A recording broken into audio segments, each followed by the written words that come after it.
Thanks, Andrea. And one of the reasons why we're in Southwest Manitoba today is because, as a person who grew up here, like many, I was saddened a little bit to hear that that the boundaries had been redistributed, and that Minnedosa and Russell seem to be losing their ridings.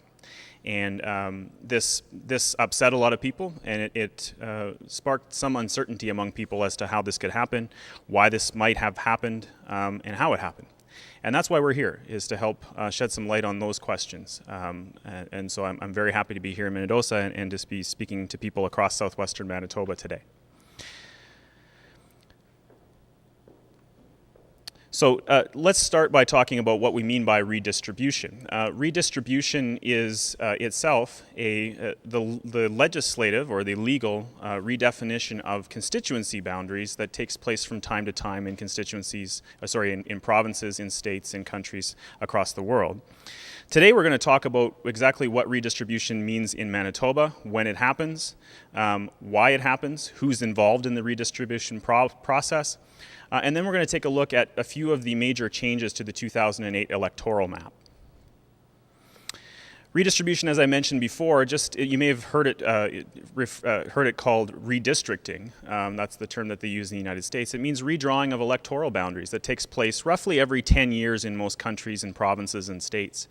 And it's done so that these electoral boundaries reflect any shifts in the population that might have occurred over the past 10 years. And it helps to ensure that people's votes are worth roughly an equal amount per province or per state that we're talking about. There are a bunch of different ways that we can redistribute boundaries. Of course, if this was an area that we wanted to divide up into 4 districts, it might be simple enough just to simply draw quadrants, right, and designate 4 districts just simply using geometry. But we know that this doesn't make much sense. There are certain communities of interest, be they defined by ethnicity, language, historical communities of interest, and so on. It doesn't make much sense to draw lines almost arbitrarily. In other parts of the world, including the United States in particular, we find that people will take into account partisanship and where party support lies when they're redrawing boundaries. So if you can imagine here, if this is where Party A's support might be located, and this was Party B's support in the blue area, you could see drawing boundaries based on party support. Again, we could just simply draw lines that would divide up the district into 4 and give each party a fighting chance.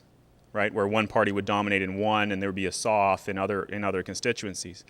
But as we know, as happens in parts of the United States and even previously in parts of Canada, oftentimes these boundaries are drawn to advantage one party over another. In this case, you can see Party A's support is confined to one district, whereas the blue party would win the remaining 3 districts by virtue of drawing the lines around these baskets of pockets of party support.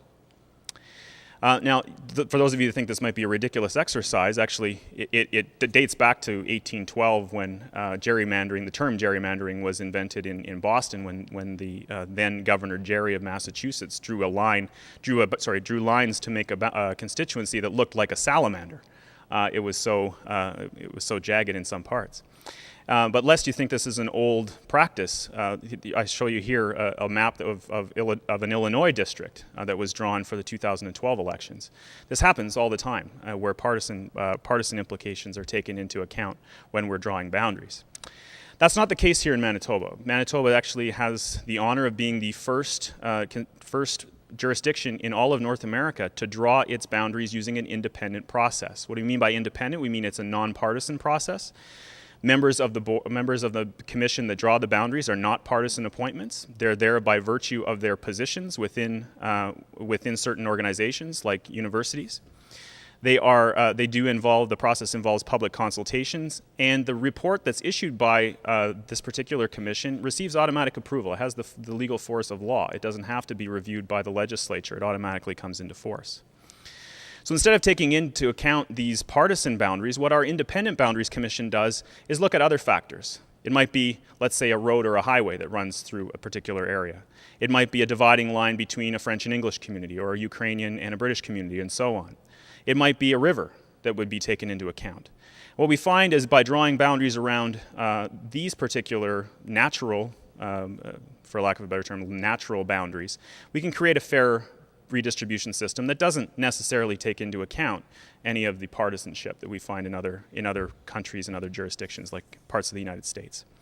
So we'll hear a little bit later on today about how the Manitoba Electoral Division's Boundaries Commission operates. But for those of you that want more information, by all means, please do see the Boundaries Commission website, as you can see on your screen. Just so you know, the Boundaries Commission is made up, as I said before, of ex officio members who are there by virtue of their position. They're not appointed by any person other than the organizations that appointed them years ago. They just happen to be in those positions when the redistricting takes place. They include the Chief Justice of Manitoba, university presidents, as we see on the screen, as well as the Chief Electoral Officer. I know Dr. Sigurdsson will be going into greater detail on this later, so I'll just go through the process rather quickly. The Commission would draw up a preliminary map, which they did in June. They then hold public hearings across the province, which they did in September. They release their final report, which then has the legal force of law, as I said before.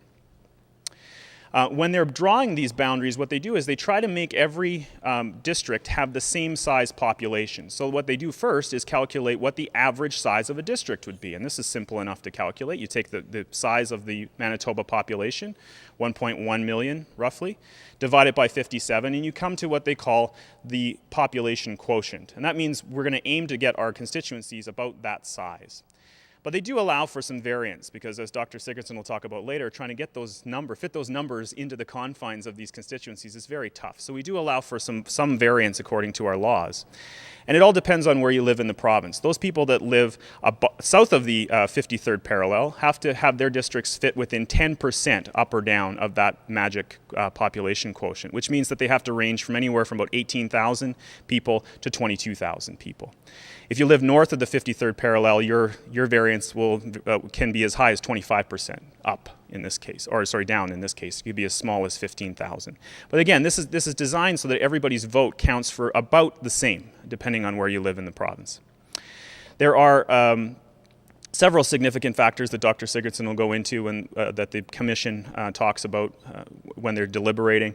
Things like communities of interest. How easy is it for the MLA that would be representing that district to communicate with others? Are there any natural boundaries that we talked about before, or any other geographic conditions? And again, Dr. Sigurdsson will go into greater detail later. But it is worth noting just how much the population shifts over time in Manitoba. And when it came time to redraw the boundaries after 1988, 10 years later, we found that some of these constituencies were actually varied quite a lot from the population mean. In Flin Flon, they were 36% below what the average constituency was in Manitoba, whereas high growth areas like Fort White were actually 47% higher. Just to preface what's going to come later with Brett Lowen's discussion, let's take a look at what the major changes in the electoral boundaries were. In the north, not a lot of change happened in the north. The most significant one, I think, is the renaming of Rupert's Land to Kiiwetinoong, which draws on First Nations traditions in that particular area.